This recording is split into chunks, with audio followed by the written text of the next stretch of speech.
Okay, hi there. It's Andy with Growing Good Hair. Now, listen, let me ask you, are you experiencing hair loss? I mean, more hair loss than usual or normal for you. Have you been experiencing crushing fatigue? And I mean crushing exhaustion and fatigue to the point where it's hard to get moving in the mornings, it's hard to get things done. Are you experiencing bone pain or muscle pain? Do you find that you're prone to colds and sicknesses and infections, especially during the winter time?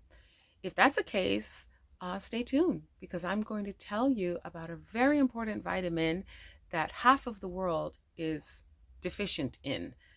This is a very, very common situation and a very easy fix. Okay, so that vitamin is vitamin D. You might have a vitamin D deficiency. And again, this is extremely common. I have my notes so that I don't leave anything out.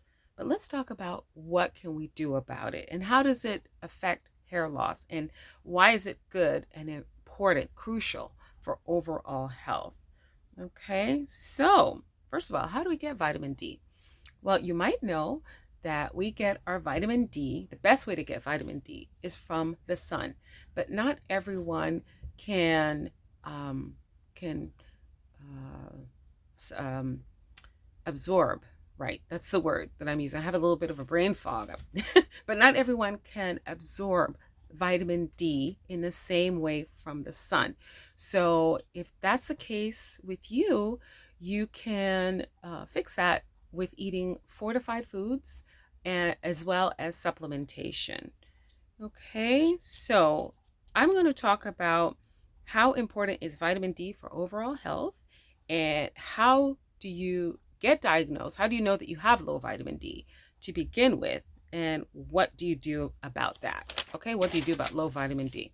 All right, so how important is vitamin D? Vitamin D helps the body to absorb calcium for healthy bones and, believe it or not, healthy hair. It supports the immune system and regulates cell growth and division.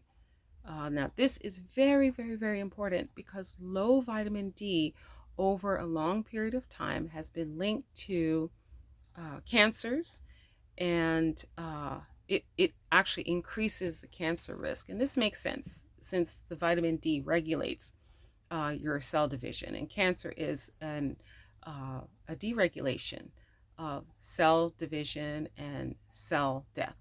It's when that goes out of whack, then you might have an issue there.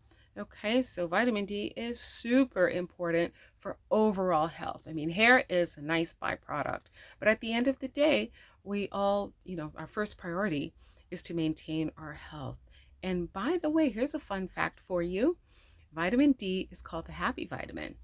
And this is because it increases serotonin in the brain to stabilize mood, fight depression, and increase happiness. So there's a beautiful plus that we can get from our vitamin D. Very, very, very important vitamin. Okay, very important nutrition. So, how does it help in hair growth?